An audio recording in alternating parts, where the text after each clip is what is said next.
Okay then guys, let's have a look at the intro to the first order differential equations using the integrating factor method then. These are the integrating factor method is used to solve equations of this form here, dy dx plus p of x, a function of x times y, equals another function of x, which we can label as q of x.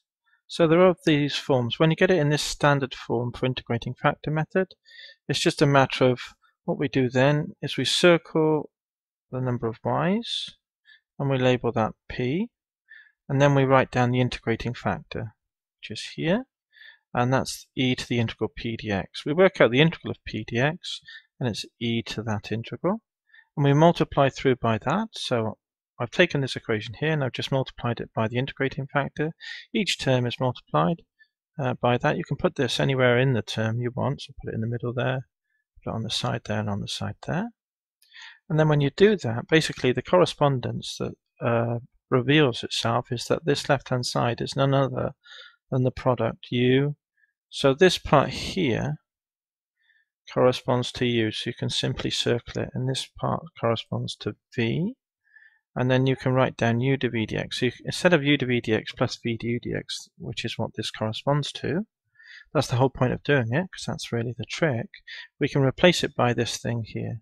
D by dx of u times v is equal to the function of x on the right hand side here, and then it's just a matter of integrating both sides, because you can just integrate this to get what's inside here, and then that will equal the integral of this dx, and that will be the answer.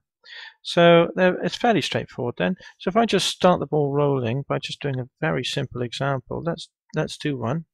Let's do one here then. So let's suppose we have dy dx plus 3y is equal to x squared, say. So all we do then, just to illustrate the method we've shown above, we circle this as everything's in the correct form. This is our p. So here, the integrating factor, which we use a symbol called I, we just label it I, e to the integral p dx, p is the value 3. So do that integration, then you get e to the 3x. This is our integrating factor. We multiply through. The difference equation by e to the 3x gives, and then you'll have e to the 3x times dy dx is the first term, plus, and I'll put it in the middle because it looks easier on the I there, times the y equals x squared e to the 3x. Okay, and then what we do, this is nothing other, as we said just above, of the derivative of u times v, the product rule. That's what it turns out to be. So we can replace that by d by dx of u times v. There's u, as we said before, and here's v. So we'll end up with e to the 3x times y is equal to x squared e to the 3x, and then all we have to do is integrate both sides then. Integrating now gives, with respect to x, we've got the integral of the derivative is just what's inside, and on the right hand side it will be the integral of x squared e to the 3x. So you just integrate that function, and that will be the answer when we worked out this integral. And here's y times e to the 3x.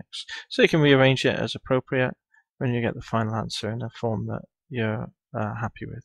So there's the method then, for just briefly overviewed, and a simple example to illustrate the processes involved. There's 20 questions on this, and all the best, and I'll catch you in the next section. Cheers.